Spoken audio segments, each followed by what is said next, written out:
我是林氏集团公认的拼命三娘，全年无休，为了陪客户，常常喝到胃出血。我一个人就张办了公司80%的订单，可是没想到年会上我的120万奖金变成了1分钱。你是我的亲生女儿，给你发巨额奖金，别人会说我左口袋倒右口袋。避嫌？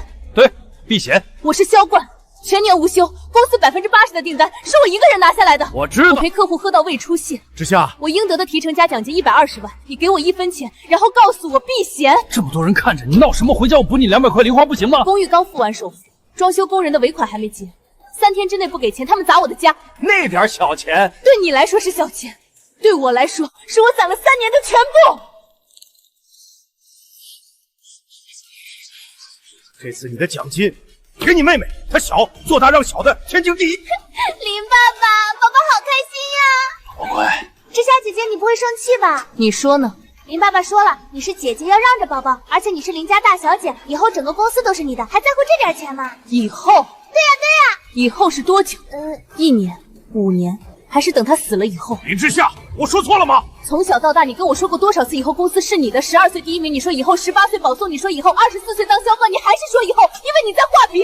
而我现在告诉你，我不吃了。你给我下去！我不下去。你疯了！我是疯了，疯了才会忍到今天。你到底想怎么样？我想问你一个问题：苏宝宝是你的什么人？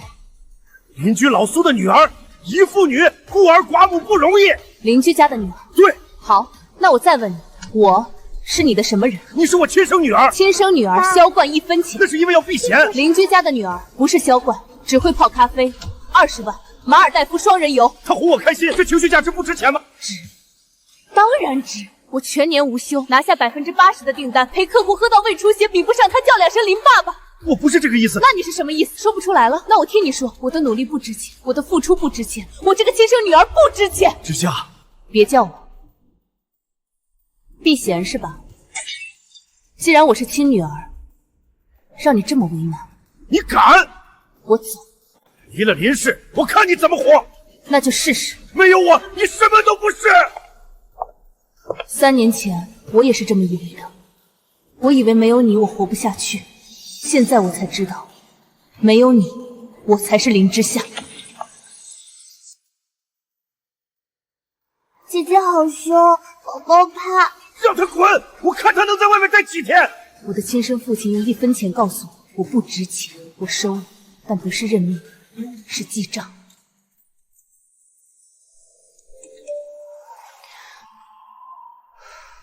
你的心里不再有我，从幸福到往往，预想不到的结果。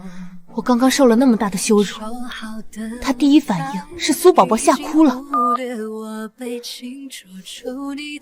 你在哪儿？我在后台安慰宝宝呢，他情绪很不稳定。之夏，你也真是的，多大点事儿啊！林总说的没错，你是亲女儿要避嫌，宝宝他一个外人，没背景没依靠的，拿点钱怎么了？顾远，我是你女朋友。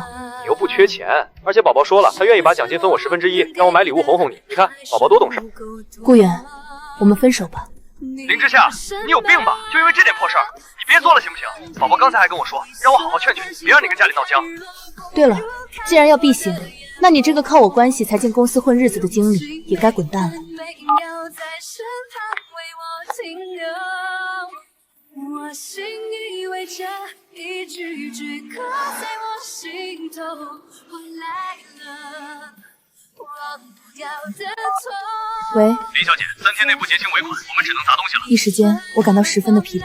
父亲之前为了避嫌，每个月只给我底薪，这套公寓我攒了很久的工资才付的首付。我之前想着有一套属于自己的小公寓，随时能让自己喘口气，可一切都泡汤了。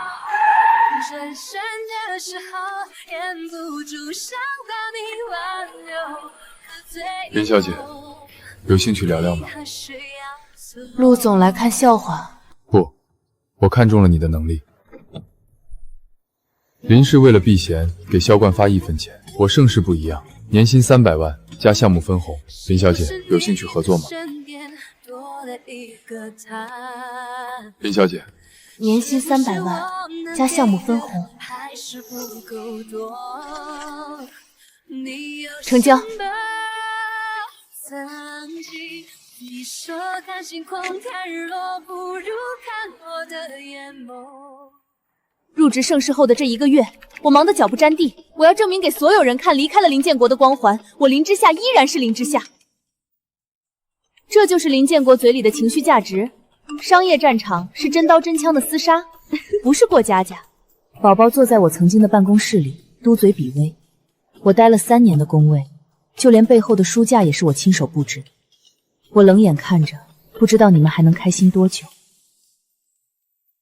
很快到了新年最重要的时刻，公开招标的 S 级城市规划项目，100亿级别的大项目，谁拿下来，谁就是未来10年的行业老大。林氏对此势在必得。听说林建国为了这个项目，把家底都压上了。经过几轮角逐，只剩下林氏和盛世2家。这个项目咱们拿定了，看对面就剩盛世，陆岩那小子翻不起什么浪。轮到林氏，看他能撑多久。今天就让他知道什么叫输。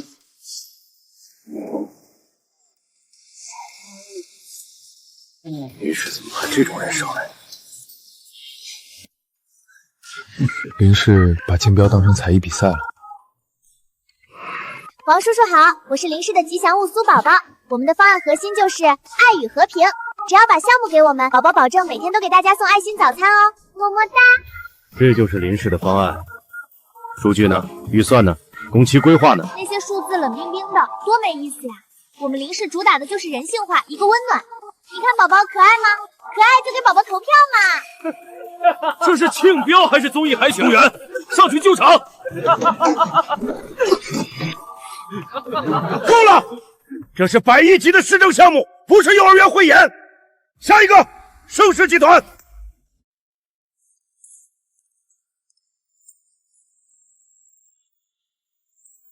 王局长，各位同仁，盛世集团为本次 S 级城市规划项目提交的方案，基于3个核心维度：可行性、可持续性、可复制性。这是我们基于过去3年城市规划数据建立的预测模型，准确率达到97.3%。这么高！我们识别了17个潜在风险点，每一个都制定了 A、B 2套应对方案，执行周期为18个月，分4个阶段推进，每个阶段都有明确的节点和验收标准。林爸爸，以上是盛世的方案陈述。感谢王局长，感谢各位同仁。说得好，完美。还没结束，现在由王局长宣布最终结果。王局长，我有话要说。林之夏是我的亲生女儿，她为了报复家里，跳槽到了竞争对手公司。他肯定透露我们林氏的机密。而且，王局长，您跟我是老相识了，为了避嫌，不能把项目给我的亲生女儿啊！如果您给了她，别人会说您跟我不清不白，利用职权照顾我的女儿。需要我？是呀，王叔叔，你要避嫌呀！宝宝虽然代表林氏，但也是外人，选宝宝才最公平。你来还是我来？我来。这种水平也敢拿避嫌当理由，林氏从上到下都烂透了。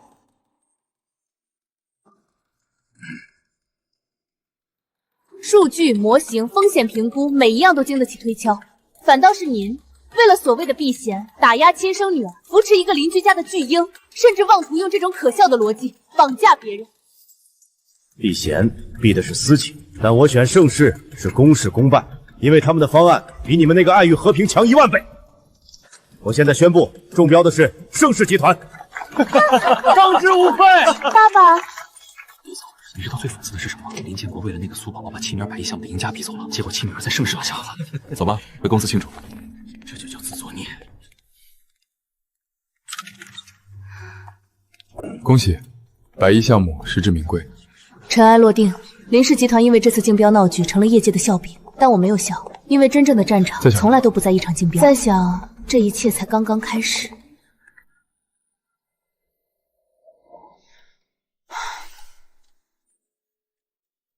父亲，你教会我避嫌，今天我用避嫌的逻辑赢回了一切。李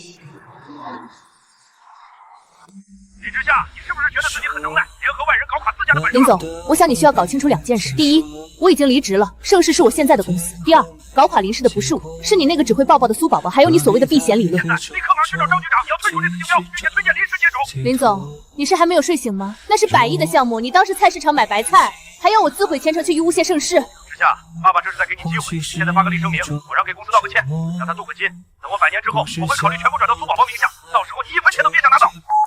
从小到大就是这样，只要我不听话，他他就用不给钱、不给爱、不给继承权来威胁我。以前我会在乎，但现在我不稀罕了。你要的答案，但我建议你想清楚了再看。20多年了，有些画面我一直不敢拼在一起。谢谢林爸爸。父亲每次提到苏宝宝时藏不住的偏爱，母亲去世那天，他就站在门口拿着我妈的花瓶。我从来没有把他们拼在一起过，因为不敢。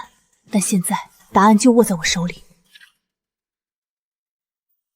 怎么会？所有的疑惑，所有的不甘，所有的委屈，都有了合理的解释。怪不得从小到大，父亲对苏宝宝比对我还好。苏宝宝要什么给什么，我要什么都要靠成绩去换。我又想起了母亲，生前总是和父亲吵架，为了苏宝宝的事闹过无数次。父亲骂他小肚鸡肠，骂他没有容人之量。我那时候不懂事，还劝过母亲。现在想来，母亲早就知道一切了吧。在我大学那年，母亲突发心梗去世。那天是因为苏宝宝打碎了他最爱的花瓶，父亲反过来责怪母亲。我清楚母亲是被活活气死的，可我却没有能力为她报仇。谢谢，这份礼物我很喜欢。不用谢，这是让你心无旁骛工作的保障。我不希望我的副总裁因为家务事分心。看路，好好开车。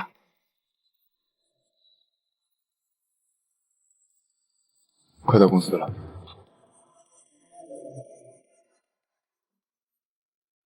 到了。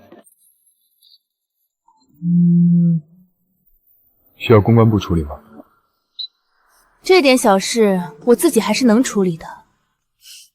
既然他要把事情闹大，那就闹得越大越好。毕竟爬得越高，摔得越惨。走吧，你的战场在等你。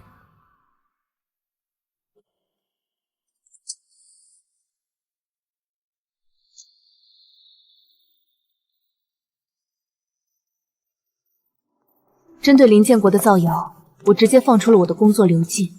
舆论的风向刚要转，林建国就像疯狗一样咬住不放。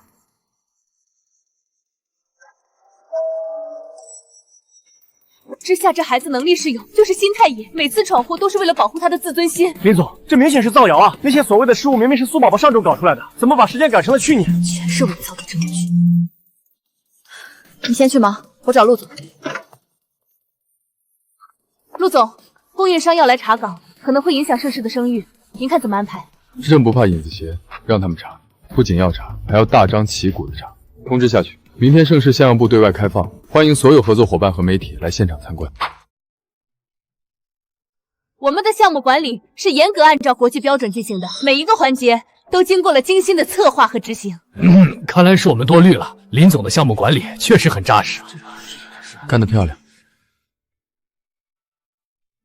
我忍不了了，林董，做人要有良心。这些烂摊子明明是苏总监上周搞出来的，为什么要扣到林姐头上？如果林是苏宝宝当家，那我申请离职。盛世集团求贤若渴，只要是林氏有能力离职员工，盛世照单全收，薪资上浮20%。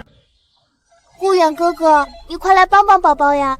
这些数字都是什么东西？林之夏，你这个白眼狼，把员工都挖走，你是想让我破产？我养你这么大，你就是这么报答我的？你的孝心都被狗吃了吗？不管怎么说，我都是你亲生父亲，血浓于水。林总，孝顺也是要看对象的，前提是你得辞。你都要置我于死地了，还指望我给你养老送终？做梦呢！林氏倒闭是因为你任人唯亲，是因为你能力不行，关我什么事？我也只是个打工的。既然离职了，前公司的死活不在我的工作范围内。处理得很好。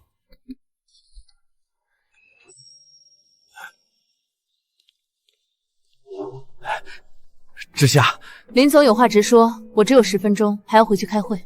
啊，之夏呀，爸爸这几天反思了很多，之前是爸爸冲动了，也是被苏宝宝那个丫头给蒙蔽了。你是爸爸的亲生女儿，爸爸怎么可能真的不疼你呢？你看，这是股权转让协议，只要你现在肯回林氏，帮爸爸把公司撑起来，爸爸立刻把公司51%的股份转给你，以后林氏就是你说了算。我也老了，干不动了，这公司迟早是你的。林总，这大饼还是留着给苏宝宝吃吧，我不饿。之夏，你怎么这么固执？你在盛世做的再好，那也是给陆燕打工。给别人打工，哪里有自己做老板舒服？盛世那么大，你能分到几个钱？听爸爸的，回来吧。林氏虽然现在空了，但底子还在。只要你回来，肯定能东山再起。我看着面前这个既熟悉又陌生的男人，突然觉得有些可悲。这就是我的父亲，到了这种时候，还在用这种低劣的话术来忽悠我。林总，我想你搞错了一件事。我在盛世确实是打工，但陆燕给了我盛世5%的干股，年底分红也是实打实的。我今年的年薪加分红已经超过了8位数。而在林氏呢，我是销冠，我是功臣，你却拿着避嫌当借口，一个月给我发2000块的基本工资，年终奖你也扣着不发。那20万对我来说意味着什么？你心里没数吗？我要还装修工人的工钱，我要生活，你却把钱拿着去给苏宝宝买包，带她去旅游。你现在跟我谈钱，谈继承权，那不一样，那是爸爸在磨练你。再说了，以后整个公司都是你的，你计较那一时的得失做什么？公司，父亲，你真当我傻吗？你从来就没想过把公司给我，你不过是想把我当成一头拉磨的驴，等我把你那宝贝私生女扶上马了，等林氏稳定了，你就会一脚把我踢开。毕竟，你又不只有我一个女儿。你在胡说什么？什么私生女？之夏，这话可不能乱说。我居高临下的看着他，眼神里没有一丝温度，不是愤怒的冷，不是恨意的冷，是终于揭开真相后，连愤怒都不再需要的冷。20多年来，这个父亲用虚伪的温暖抱住了所有谎言，是不是乱说？你自己心里清楚。我做了一份亲子鉴定，要我拿出来贴在你脑门上吗？你什么时候知道的？那个曾经在林氏集团呼风唤雨的男人，那个在家里说一不二的男人，此刻像是一只被抽去了脊梁，身子一下子佝偻了下来。20多年来，他可以用谎言包裹一切，此刻被真相剥开后，什么都没剩下。那个曾经用避嫌2字剥夺了我一切的男人，那个曾经让我在寒风中攥着1分钱硬币的男人，此刻连一句解释都拼凑不完整。都结束。接下来的日子，正如我所预料的那样。林氏集团要倒了。第一天，银行收到了风声，冻结了林氏集团的授信额度。第二天，几个原本还在观望的大型供应商联名向法院提起了诉讼。第三天，林氏集团的股价开盘即跌停。3天前还坐在董事长国左伴，现在跑得比谁拍桌子。现在他的帝国正在以分钟为单位瓦解。那些曾经排队求他签约的人，现在连他的电话都不接。我在盛世集团的办公室里看着别人发给我的消息，公司连保洁阿姨都走了，今天也没人了。据说账上只剩下几百块钱，几十亿的市值，现在只剩几百块。发疯！林氏都已经空了，他还在对着空气挥拳头。那个曾经用爱与和平赢得20万奖金的人，现在只剩下歇斯底里。我只是扫一眼，破产清算，资产冻结。他用一辈子建起来的东西，在10天内变成了法院的一纸公告。林氏破产了。我知道，刚才看到新闻了。你就没有什么想法？比如收购林氏的残余资产，或者干脆自己另起炉灶。以你在行业里的声望，你想开一家属于自己的公司，易如反掌。我可以给你投资，算你技术入股，占大头。我这人有自知之明。跑业务、谈客户、搞定订单，这些我在行，我也乐意做。但是管理一家公司，涉及到人事、财务、行政方方面面的琐事，我不擅长，也不想去操那份心。哪怕是林建国干了一辈子，最后也是一地鸡毛。对我来说，现在赚钱才是最重要的。拿着高薪，分着红利，背靠盛世这棵大树好乘凉。我为什么要自己去淋雨？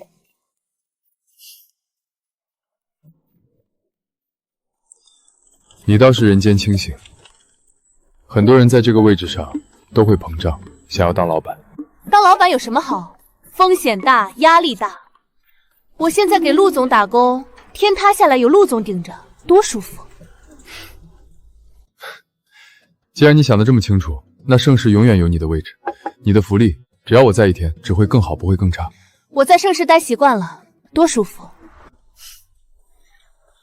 陆总，话别说得太满，我也有一句丑话要说在前面。我这人眼里揉不得沙子。在林氏的遭遇，我不希望在盛世重演。假如有一天，陆总也像林建国那样有了私心，开始偏心某个人，或者因为私人关系而在工作上处事不公，哪怕那个时候我赚的再多，职位再高，我也会毫不犹豫的离开。就像当初离开林氏一样。这番话其实有些冒犯，毕竟你是老板，我是下属。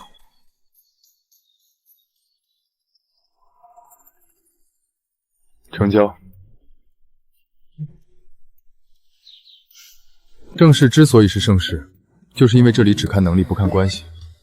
我向你保证，那种狗血的戏码永远不会在这里上演。林氏的事情告一段落，我的生活重新回到了正轨。每天忙着见客户、开会，飞往各地出差，充实而忙碌。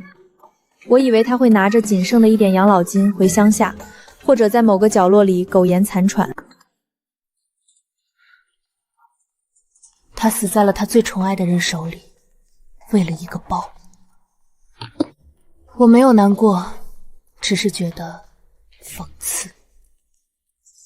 原来林氏破产后，林建国名下的豪宅豪车全部被拍卖抵债，他手里只剩下一点私房钱，租住在城中村的一个破旧单间里。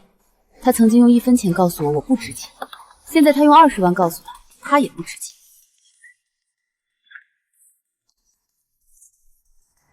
爸，我看中了一个新款的爱马仕包，需要20万。你给我买张机票啊！我要出国避风头。钱？公司破产了，房子车子都拍卖了，我手里就剩这点私房钱，哪还有20万？还买机票、吃饭买药的老百姓，败家子儿！我把钱都给了你，现在连买药的钱都没了。有仇家了，考虑晚上。喂，出事了！杀林建国被他那个女儿。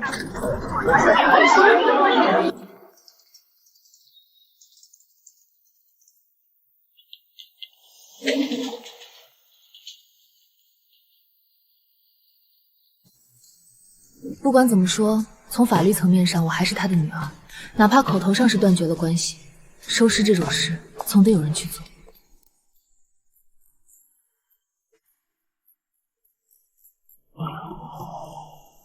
包括林建国生前剩下的那些烂账，我都不会再出面了。毕竟他的遗产不多，我也犯不着去继承一屁股债。林建国下葬后，我走出墓园，陆燕的车停在路边。回公司。回公司。回公司。下午3点还有个跨国会议，在那之前我要过一遍数据。我这几天哪怕是处理家事，依旧是能把公司的一切安排的井井有条，极为满意。林建国死了，林氏倒了，苏宝宝进去了，而我的人生才刚刚开始。那些试图阻挡我的人，最终都倒在了路边。3年后，盛世集团的年会选在了京城最顶级的7星酒店。我站在落地窗前，俯瞰着这座灯火辉煌的城市。年会上我的120万奖金变成了1分钱。你是我的亲生女儿。3年了，我终于成为了别人眼中高不可攀的样子。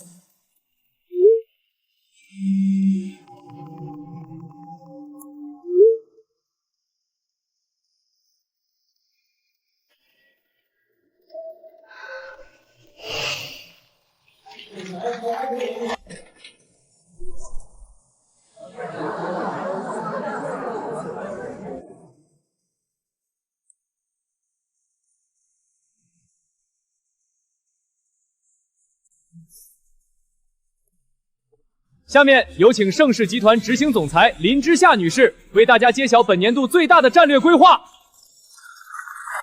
各位同仁，各位合作伙伴，3年前盛世集团还只是行业第2，3年后的今天，我们的市场份额已经是第2到第5名的总和。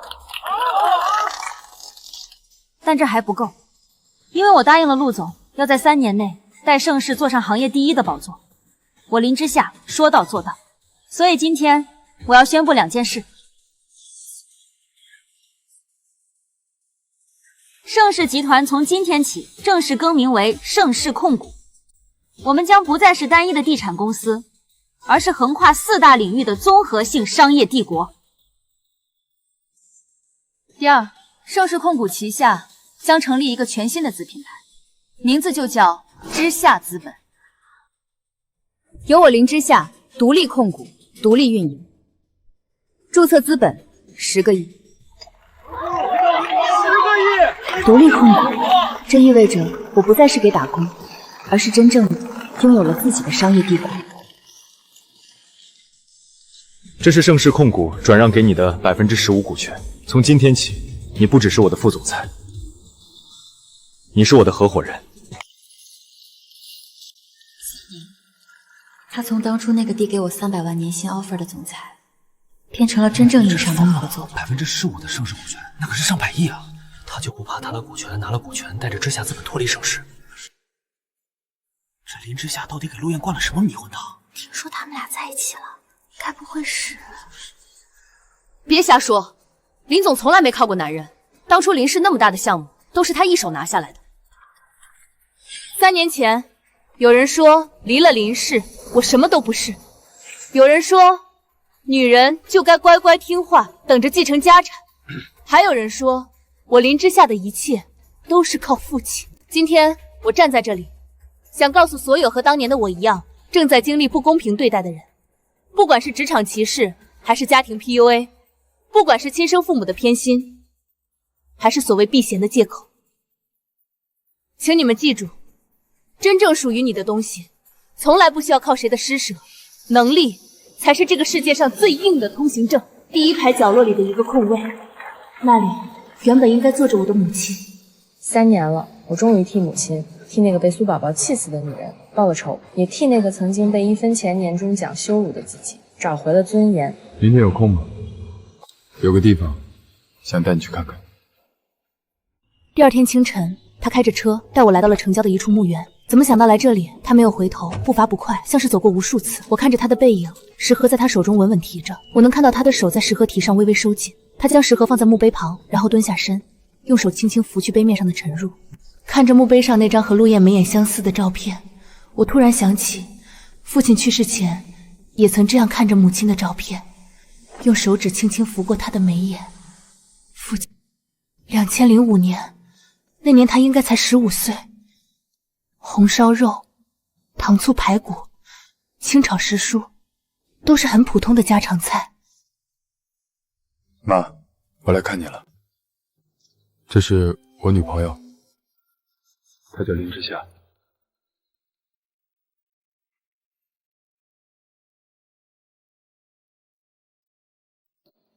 妈，之前一直没带她来看你，是因为我想等确定下来再告诉你。妈，就是她了。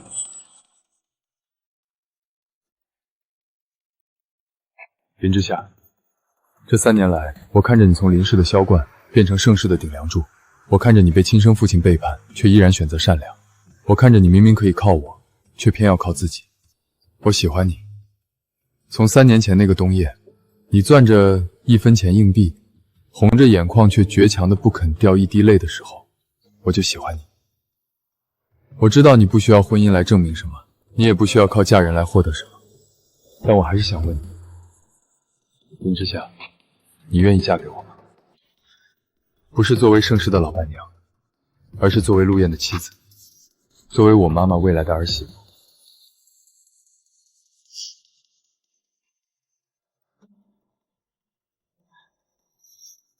妈，你看到了吗？你儿子终于找到想共度一生的人了。这一刻，我突然理解了母亲当年的选择。她明知道林建国在外面有了私生女，却还是忍了那么多年，不是因为懦弱，而是因为她爱我。可我那时候不懂，我还劝他大度，劝他不要和父亲吵架。那只手曾攥紧过1分钱硬币，此刻正贴在心脏的位置，仿佛那里还有一道被硬币印出的红痕。对不起，当年我保护好我自己的妈妈，但从今以后，我会保护好陆燕，我会替您好好爱她。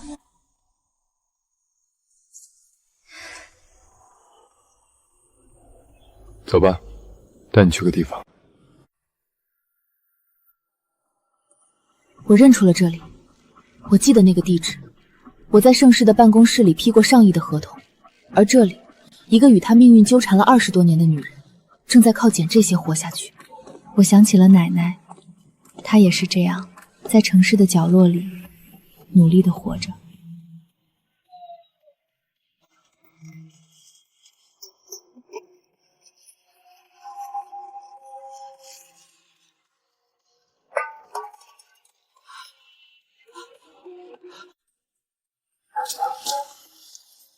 李小姐，林总，求求你，求求你救救宝宝吧！他不是故意的，他真的不是故意的啊！苏宝宝杀死林建国的案子，因为性质恶劣，一审被判了无期徒刑。苏宝宝当庭表示上诉，二审维持原判。他杀了人，就该付出代价。苏翠花，当年我妈去找你，求你带着苏宝宝离开林建国的时候，你是怎么说的？你说是我妈自己没本事留住男人。你说林建国就是喜欢你，就是疼宝宝。你还说有本事让我妈也生个儿子，说不定林建国就回心转意了。这些话你还记得吗？我错了，我知道错了，李小姐，你大人有大量，饶了宝宝吧。他还年轻，他不能一辈子待在牢里呀。这里面是5万块，足够你回老家做点小买卖了。至于苏宝宝，他杀了人就该付出代价，这是法律的事情，我管不了。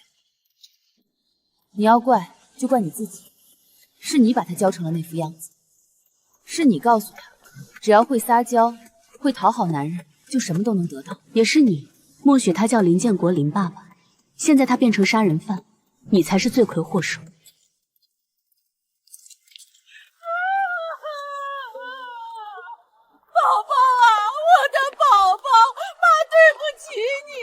因为我知道，有些罪孽必须自己去偿还。3个月后，婚礼定在了盛世控股旗下的度假酒店。我没有请太多人，只邀请了这些年来真正支持过我的朋友和同事。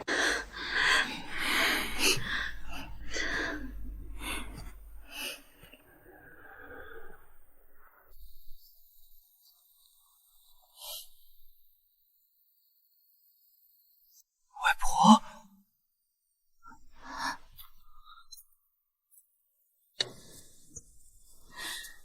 林建国从来不让我去看他，说乡下人丢脸。后来我工作忙，也渐渐少了联系。林建军，我愣住了。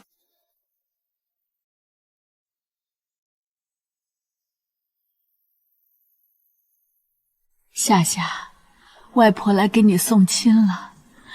你妈要是能看到这一天，该多好啊！这是你奶奶当年留给我和建国的。建国那个畜生，把家里值钱的东西都败光了，只有这对镯子，我当年带了出来。之夏，二叔没本事，这些年也没帮上你什么忙。这对镯子，就当是二叔和你奶奶给你的嫁妆。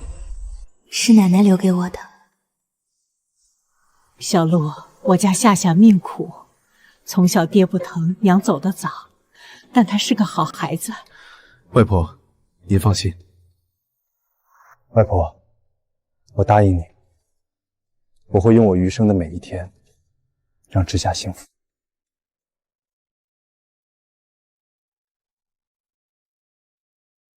顾远，那个曾经为了苏宝宝和我分手的男人也来了。他现在是一家小公司的普通销售。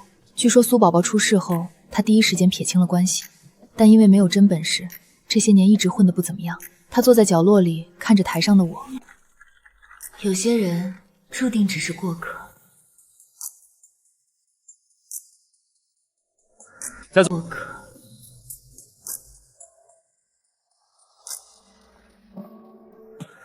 座的各位，今天我想请大家做个见证。我和之夏结婚后，我名下所有财产，包括盛世控股的股权，全部加上之夏的名字。陆叶，你疯了！我没疯，我只是想告诉你，在我这里，没有避嫌这2个字。你是我的妻子，是我这辈子最信任的人，我的一切都愿意和你分享，包括我的姓氏、我的家族、我的人生。那些我曾经独自承受的委屈，此刻被这个男人一句一句的轻轻接住。他真的把我曾经受过的所有委屈都一一弥补了回来。婚后第2年，我怀孕了，高兴得像个孩子，把盛世的大部分事务都交给了职业经理人。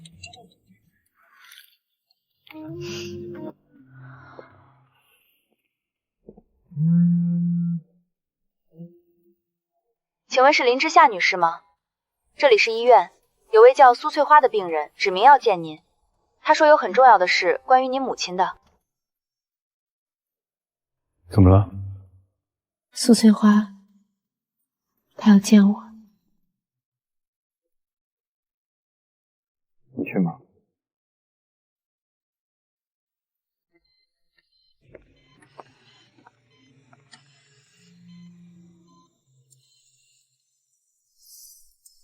医生说癌症晚期了，最多还有1个月时间。李小姐，你来了。说吧。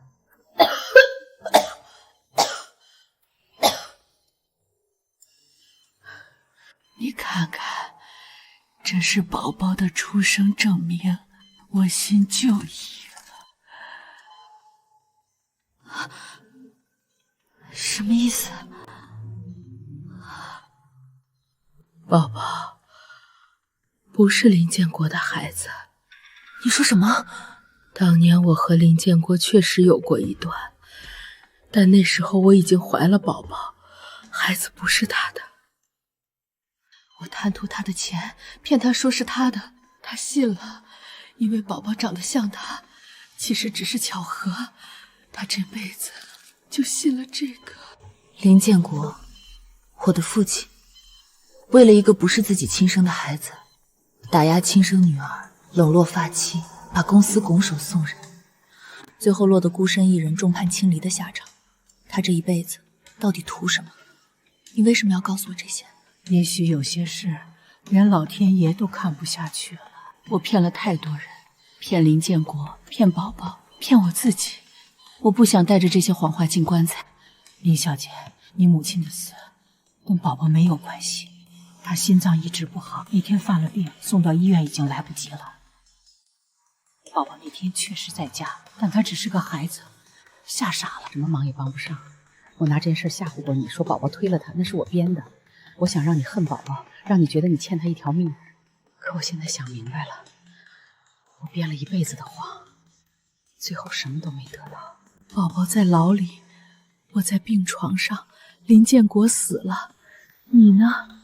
你活得比我们都好。林小姐，我不求你原谅，我只是想把真相还给你。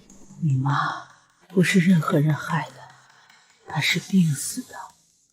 你可以恨我，但别再恨她了。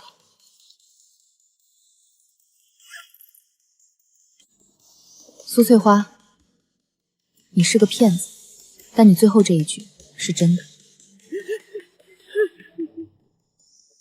我原谅你，不是因为你值得原谅，是因为我不想再带着恨过日子。我没事，我只是终于放下了。那天晚上，我做了一个梦，梦里母亲还活着。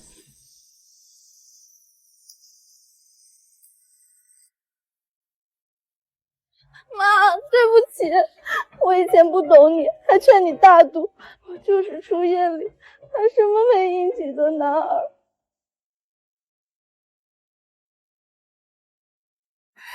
傻孩子，妈妈从来没有怪过你，妈妈只是遗憾没能看到你穿婚纱的样子。不过没关系，妈妈在天上都看到了。你怀孕了，龙凤胎。妈妈该走了，替妈妈好好活下去，去看看这个世界有多精彩。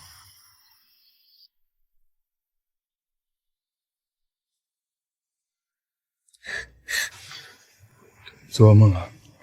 我梦见我妈了，她让我好好活下去。妈，你看到了吗？我会好好活的，带着你的那一份，活得漂漂亮亮的。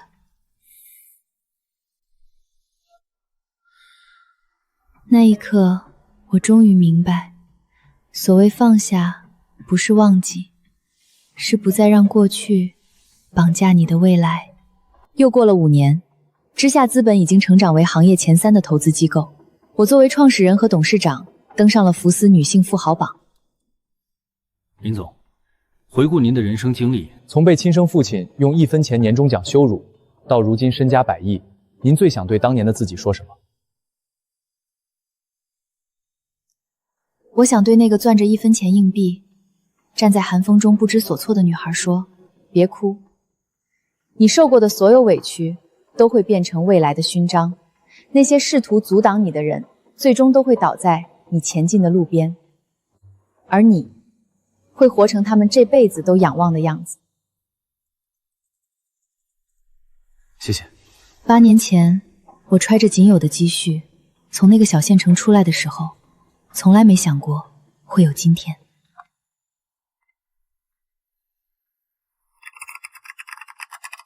8年了，我用1分钱换来了这张办公桌，换来了窗外这片夜景，换来了知夏资本这4个字。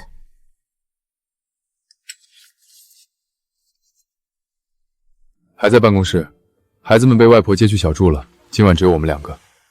我煲了汤，回家喝。知道吗？我这辈子最幸运的事，不是上了福斯，不是有了知夏资本，是8年前那个冬夜，你在酒店门口降下了车窗。你们咋来了？给妈妈惊喜。外婆送你们来的？爸爸接的。爸爸说妈妈今天还没吃饭，我们来叫你一起回家。妈妈，你看，这是我画的，这个是爸爸，他最高；这个是你，你最美；这个是我，我最爱笑；这个是弟弟，他最乖。